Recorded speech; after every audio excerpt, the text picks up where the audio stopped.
En Tunisie, plus de 2000 personnes ont manifesté le week-end écoulé contre un projet de loi proposé par la présidence. Il prévoit l'amnistie des faits de corruption en échange de dédommagement.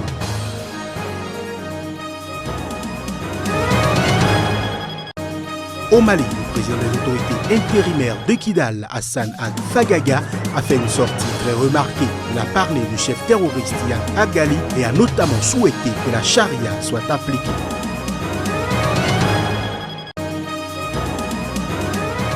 Enfin, en football, un classique était à l'affiche ce week-end au Cameroun. L'Union sportive de Douala Bamboutos de Mbouda, un choc qui a tenu toutes ses promesses.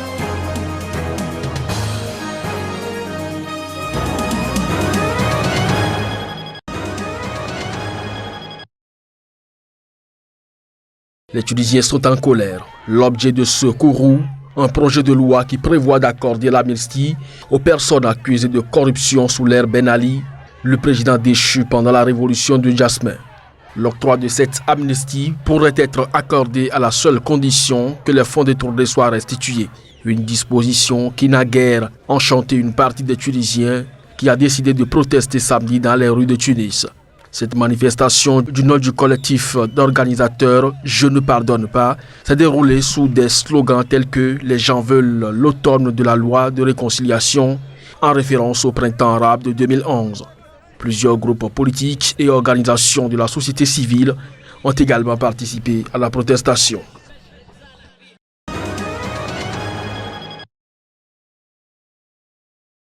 La ville de Bangassou, dans le sud-est de la Centrafrique, depuis ce week-end aux mains d'un groupe armé, toujours non identifié, mais qui s'apparenterait selon la MINUSCA aux anti-Balaka. Afin de tenter de maîtriser la situation, les forces d'intervention spéciale du contingent portugais sont arrivées dans la ville. Mais ceux qui ont été identifiés par l'ONU comme des anti-Balaka ont repris leur position pour parer à une éventuelle offensive de la MINUSCA. Ce dimanche, toutes les négociations, emmenées notamment par le cardinal Nzapa Lenga, sont restées vaines.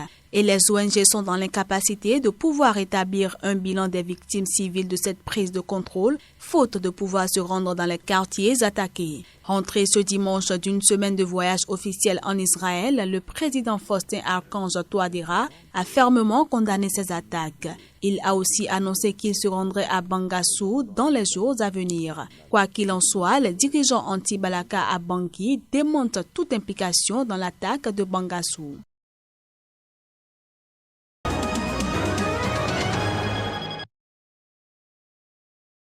En République démocratique du Congo, le docteur Denis Mukwege n'est plus protégé par les casques bleus de manière permanente. Ce gynécologue que l'on surnomme l'homme qui répare les femmes ne bénéficie plus depuis 1 an que d'une escorte des Nations Unies lors de ses déplacements. Depuis les années 1990, le docteur Denis Mukwege se bat pour soigner les femmes victimes de viol dans le sud Kivu. Un sujet tabou, d'autant plus que le viol est souvent utilisé comme une arme de guerre dans cette province instable. En 2012, il échappe à une tentative d'assassinat, le poussant à s'exiler quelques mois à l'étranger. À son retour à Bukavu, les Nations Unies lui accordent en 2014 une garde rapprochée pour lui assurer sa sécurité ainsi qu'à ses équipes et aux patientes de l'hôpital Panzi. Mais depuis l'année dernière, cette mesure a été allégée. Ce médecin très respecté bénéficie uniquement d'une escorte onusienne lors de ses déplacements. C'est insuffisant, s'indignent ses collaborateurs, toujours sous le choc après l'assassinat en avril dernier de Gildo Biamungu, un jeune médecin de l'hôpital. De Douala en passant par Abidjan et Dakar, cette situation mobilise les internautes. La pétition lancée il y a 3 jours par l'organisation féministe Le Salon des Dames a recueilli plus de 11 500 signatures.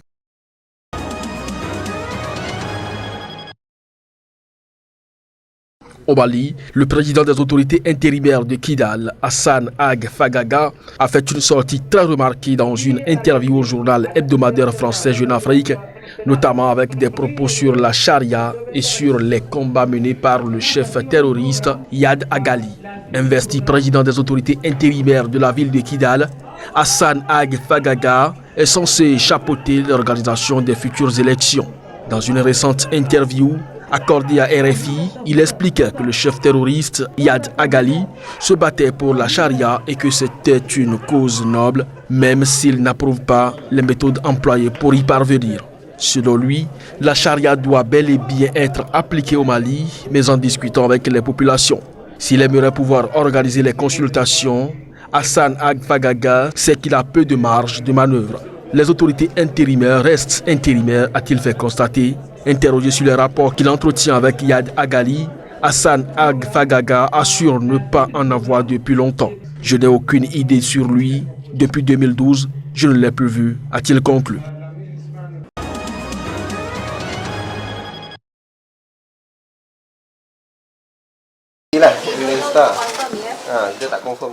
Trafic d'espèces menacées de disparition.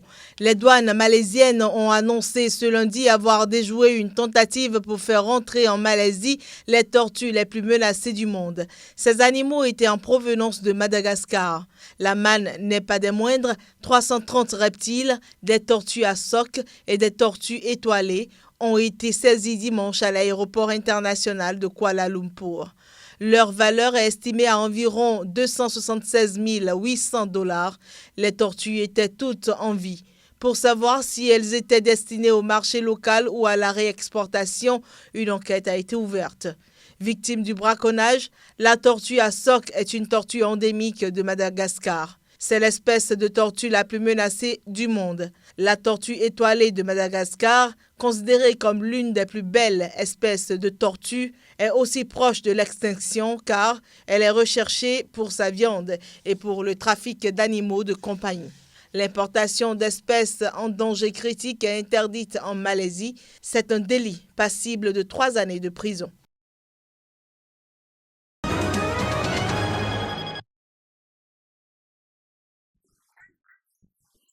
Agression au Mexique de 7 journalistes par une centaine d'hommes masqués. Les attaquants sont des membres présumés du cartel La Familia Michoacana dans l'état de Guerrero. Les 10 journalistes de la presse mexicaine et internationale ont été interceptés sur la route alors qu'ils étaient en reportage. Les agresseurs ont ensuite volé un véhicule ainsi que l'équipement de tous les journalistes présents. Au contraire, je n'ai pas eu peur là-bas. J'ai eu peur après. Sur le coup, je me disais, ces types ne vont pas nous tirer dessus.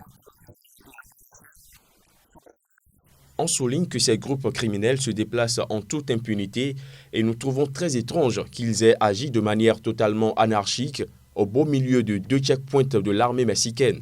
Cela confirme la collusion entre les forces de l'ordre et ces groupes de crimes organisés. Les journalistes qui sont finalement sortis sains et saufs de cette agression étaient allés couvrir l'entrée des forces fédérales dans la municipalité de San Miguel. C'est là où les habitants ont récemment formé un groupe d'autodéfense pour faire face aux enlèvements et extorsions de fonds commis par les membres de la Familia Michoacana.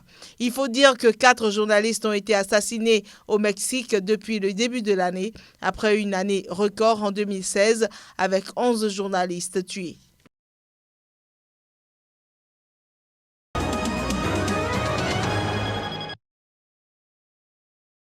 Paris 2024 a réussi dimanche son premier examen de passage, à en croire le président de la commission d'évaluation du CIO, Patrick Bowman, au premier des 3 jours de visite. Par ailleurs, Paris 2024 a confirmé la rencontre entre le président Emmanuel Macron, investi quelques heures plus tôt, et les membres de la commission d'évaluation mardi matin à l'Élysée. Nos amis de Paris 2024 nous ont offert une présentation de projet exceptionnel et bien détaillé avec des opportunités très tangibles, aussi bien du côté sportif, social et économique pour la ville, la région et le pays. Le président Emmanuel Macron a assuré qu'il accompagnerait pleinement la candidature de Paris lors d'une cérémonie à l'hôtel de ville avec la maire PS Anne Hidalgo et de nombreux élus municipaux. Paris doit porter l'optimisme, la mobilisation de tous nos concitoyens et que je vous accompagnerai pleinement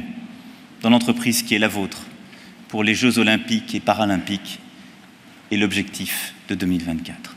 Toute la journée, les 11 membres de la commission du CIO ont été enfermés dans leur hôtel parisien pour des échanges avec les membres du comité de candidature, les autorités locales et les collectivités territoriales sur des thématiques comme la vision portée par le projet de Paris 2024 ou encore l'héritage laissé au-delà des semaines de compétition olympique et paralympiques.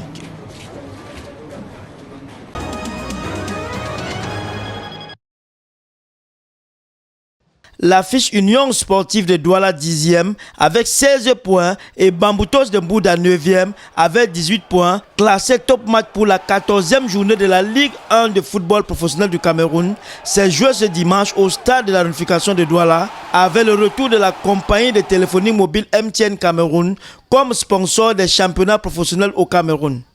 Score de la partie, Union sportive de Douala 2, Bamboutos de Mbouda 1. Il faut le dire. On est déçus, mais je crois que dans l'ensemble, mes enfants, il faut les encourager. Ils ont joué, ils ont produit du jeu, ils ont été à la hauteur, ils n'ont pas démérité. Satisfait parce que c'est dans de la douleur qu'on a fini ce match. On a montré une fois de plus qu'on a grandi, qu'on a progressé par rapport à tout ce qu'on fait depuis le début de la saison. Avec cette victoire, l'équipe de la Cité économique glane ainsi 3 précieux points qui pourront l'aider à revoir ses ambitions. Oui, c'est un goût particulier parce que déjà on passe devant Bamboutos. Je pense qu'on passe avec 19 points. Jeudi, on a un autre match contre Coton Sport où il faut prendre 3 points. Il faut juste qu'on retrouve notre vraie place et on va se battre pour y être. Une 14e journée qui a mobilisé le quota administratif de la Ligue de football professionnel, la FECAFoot, et près de 5000 spectateurs venus encourager les 22 acteurs malgré les prix d'entrée du stade revus à la hausse.